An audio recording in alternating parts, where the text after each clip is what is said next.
Right, so that came strictly off me watching film. What people don't know, if they didn't know football, I really wasn't supposed to drop on that play. I was supposed to rush, actually. Really? Yes, so I got knocked for that on paper, but I also got a plus for the interception.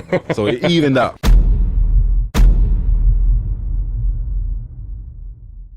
Do you prefer Chris Paul Jr.? That's fine. Okay. But Chris, Pooh, it don't matter. Where'd Pooh come from? So I grew up with a big family. I got 6 older sisters and 1 younger brother. I was the first boy. So I got my dad's name, of course, and nobody knew my nickname, like, unless you was close family, like family, or like my little friends that stayed right behind me. And my mom, she's my biggest fan, by the way. She had on a pullover like what I had on right now, but except for on the back, it was like a white pullover. It had my face painted with my nickname in bold letters going across the top. And she got that made for herself, my sisters, my aunt, and my cousin. And they was in the stands. To make a long story short, I ended up catching the interception because I used to play travel ball when I was younger. Sure. I caught an interception. I take it back home, celebrate with my teammate. They are on the side of the gate, shaking cowbells, and my mom has a 3D cutout of my head. It's still in my garage to this day. Screaming to the top of her lungs like my nickname. I'm trying to run to the sideline and hide behind my dad because I already know that my friends that I was playing with, they was gonna laugh at me. They laughed at me about 3 months. Yeah, it's coming at that point. Yeah. So they're gonna be there at the combine holding up your head again. All right, Probably we'll so. find them. We'll find them. Yeah, it's not gonna be hard. The main thing you gonna hear somebody screaming after I finish an event, and then you're gonna see a 3D cutout just dancing in the wind. So you find a 3D cutout, you good. That's amazing. That's awesome. So were they coming to your games when you were in Arkansas and at Ole Miss? Like, were they able to make the travel? Yeah. They came to every home game that we had, even though Arkansas is 13 hours away from my hometown. So, but they try to base themselves on like being supportive to all of us. I got a younger brother down in Daytona, Florida, going to Bethune-Cookman. Yep. They sometimes they split up. One parent go there, one parent comes where I'm at, then they'll flip flop. So they try to make it work. I'm thankful for them. So when you're in the NFL, you know. Yeah, they gonna all 18 weeks. Exactly. They're gonna be there. He's not missing a week, especially my dad. That's awesome. Well, obviously you were incredibly productive in college. And I almost kind of noticed almost like a stylistic switch from early on in your career to later in your career, where, like, you know, you were one of those linebackers where, okay, I'm gonna get around a block, I'm gonna go under, I'm gonna go over it. All of a sudden, you know, look at this past year, you're like, no, I want every ounce of contact. I'm just going through everybody. Where did that stylistic switch come about, and why did you become more of a downhill, in your face, take on block kind of linebacker, where early on in your career it was more about kind of operating in space and getting around guys? Yeah, so it was one of those things that I sat down with my linebacker coach coming in when I transferred into Ole Miss. I sat down and talked to Coach Golden, and I asked him, you know, what's one thing that you probably heard scouts say that I need to work on or get better at, you know, and one thing that came to mind was coverage. They said they wanted to see me cover a lot more, get more reps of that, man-to-man and zone coverage. But the main thing was block destruction. Now, I think of myself as a very physical guy, and I play with high passion for the game. So when he said that, I was like, okay, that's an easy fix. All I got to do is I'm going to take on this guard. I'm going to blow up this guard, tight end, whoever trying to come block me. I'm going to get off and show them that I can, you know, make those plays. I don't have to run around those blocks all the time. So going into my first game, I remember it was one of the goals that I wrote down for because my dad asked me what was my goals for the season, and I told him the main thing was I wanted to show how physical I really can be, and you know that played a huge part in it. And ever since then, I get a climbing tackle, I get a guard, I'm trying to go blow it up every time. For sure, one of my favorite things about linebackers that really draws me to great linebacker play is always closing distance. Right. Always going forward, not being passive, not on your heels, not lateral, but no matter what you're doing, a read, flaring out to the side to get past, always gaining ground, always closing that angle. I see that in your game. I started to see that even at Arkansas before you transferred, and it's that I'm not going to give you enough space. And it reminds me of like a hockey goalie coming out of the net and just making themselves bigger. And I love to see that in the linebackers. Did you start doing that at a young age? Did you start, you know, basically being downhill out to the side to close that space? Or was that something a coach or a fellow player along the way said, Make sure you're making tracks towards whatever at all times. Right. So my dad was actually my football coach growing up. Oh, so no kidding. I'm used to being coached very hard and critiqued very hard. So that was one of the main things that he taught me as a linebacker. First, you're a leader of the defense, but as well as you got to be somebody who has a high motor, flying around sideline to sideline, and you have to make plays. I seen something the other day that was pretty cool. Now, I didn't know this until I read it, but it was like out of a certain amount of snaps, I only missed like 4 tackles or something like that. No, you don't miss And ever. That was crazy. I didn't even know that. So when I read it, my mind was blown a little bit. I was like, that, but it's just one of those things that comes second nature to me. It's something that I grew up with since I was younger. It's something that my dad instilled in me growing up, and just one of the ways I feel like, one of the characteristics I feel like, that a linebacker should, obtain in order to become one of the greatest. Yeah, missed tackle percentage 4.5%. It's crazy. I did not know that. I did not know that. It's hard to do, especially in the SEC. Like, you're going against everybody that run, 4-4, 4-3 out there. Right. Like, you're chasing guys down to the edge. Like, that's As I'm reading tough. down other numbers, 14.5%, 15.9%, 26%. Get to you, 4.5%. I highlighted that. I was like, that's for a guy that has to make a lot of tackles. Yeah.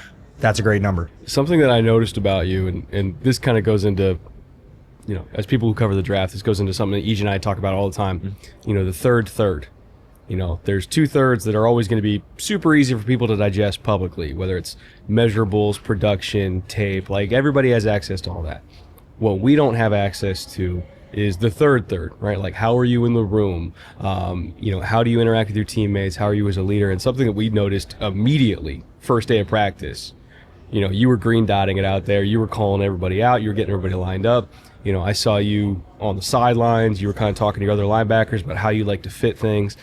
And it occurred to me that, obviously you're going to fit the run differently if you're in a single high structure versus 2 high structure. And especially at the college level, because if you're on the hash and there's so much space and you're playing split field coverages, like, the fits are just different depending on the structure you're in. Right. And not only that, but even teams that play similar structures are going to teach their fits differently. So how quickly were you able to get on the same page with your D linemen and your linebackers that might have just been taught run fits entirely differently at their schools? Yeah, no doubt. So I'm going to talk in terms of me being at my other school. So one thing that I like to do is, for example, when I committed to Ole Miss, the first thing I did was I wanted to go talk to the guys, see who I'm going to be going to battle with each and every day. Something that's important to me is I got to know you off the field. That'll help me get a better understanding of how you are as a person, how I need to push you on and off the field in order for all of us to succeed. The common goal for everybody, no matter the level, NFL, college, high school, you trying to win the trophy. High school, you want to win state championships. Sure. College, you want to win a national title. If you in the NFL, you trying to win a Super Bowl.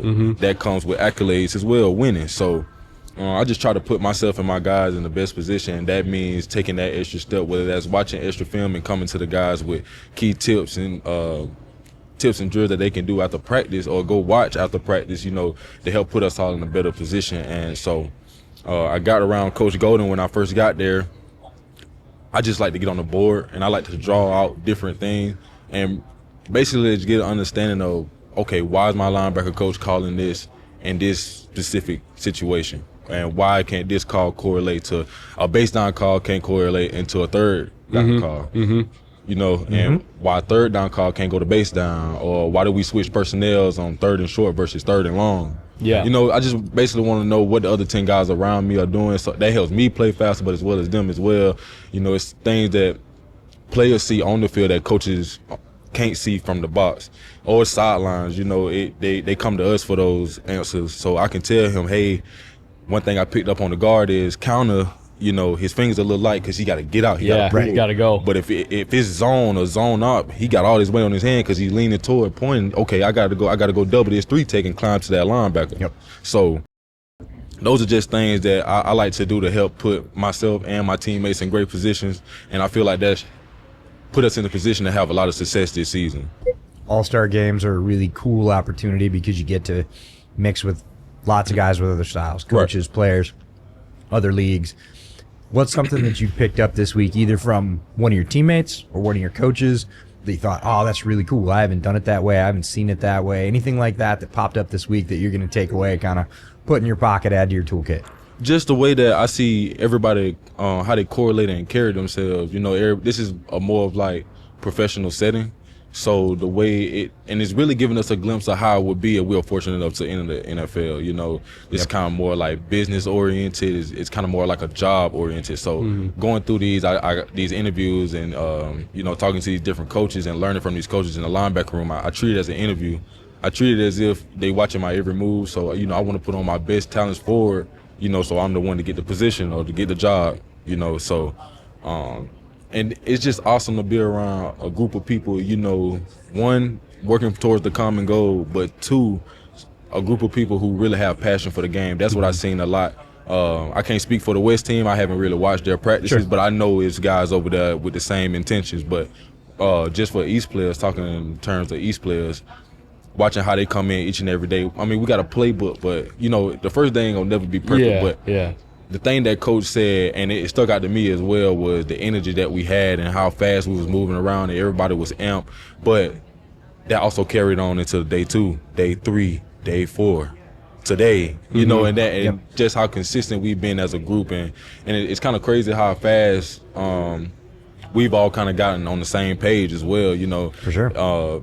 Linebackers knowing what kind of stunts the D-line in front of them doing to set us up, make plays, but also the communication that we have on the back end. It's things that they coming up with just because in a short period of time we've gotten so close. It's like, hey, man, they kind of close. Let's switch these off. Let's play them out like that. And coach was blown away like, hey, that was smart. It's also not normal for an all-star game. So, man, so just being around those group of guys, man, and going through this process has been really fun. It's been really enjoyable. There's one play I want you to kind of walk me through, and I know you remember it well. So that pick you got, you were lined up as an edge rusher, and then were a hook dropper out of that.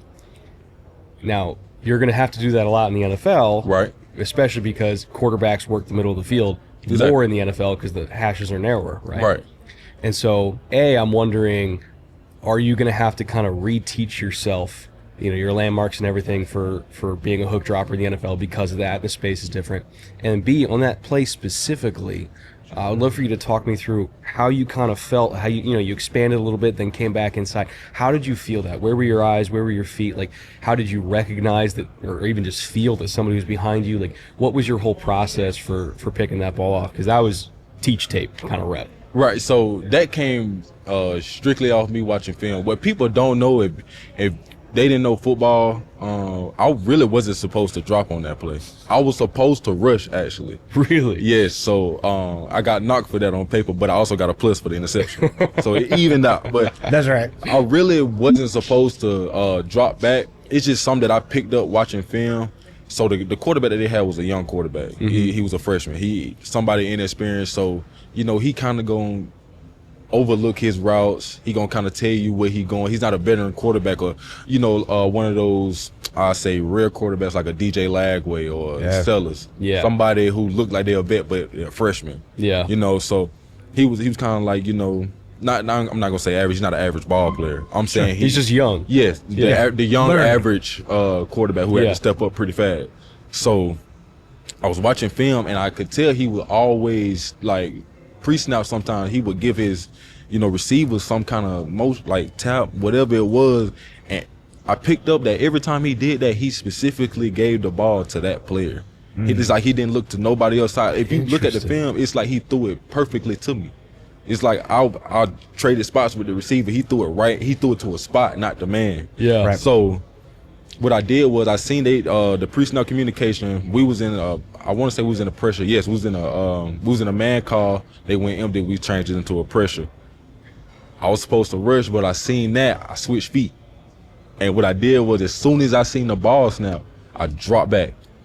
Miraculously enough, okay. And then another thing, the sun was actually in my eye. I put trust in myself and just jumped. And once I felt the ball hit my stomach right here, I held on for dear life. I got to running, and I did a quarterback slide to finish it off. Nice. Had a good little return out of it too. Yeah, I did. So, you know, it's one of those where the coach is like, okay, only Chris is allowed to do that. Right. Yeah. In the film room, like, don't do as he did, do as we say. But unless you can do that. Exactly. So that Sunday we went in and we was watching the film over. Coach Golden was like, I'm mad, but I'm not mad. And he was like, great play, but I had to dock you for not rushing, but I really can't say anything, so I just put an X over it. No score. Yeah, it evened out. So that's amazing. Well, I can't wait to see where you go. I know every single team is looking for great inside linebacker play because it's more rare than you think. And usually the best defenses in the NFL are the ones that have a great inside linebacker that can just run everything. So can't wait to see where you go. Thank you for sitting down with us, and good luck for the rest of the week. I really appreciate y'all for having me and taking the time out y'all days, man. It's a blessing to be here, like I said, and I'm fortunate enough. I'm just keep striving.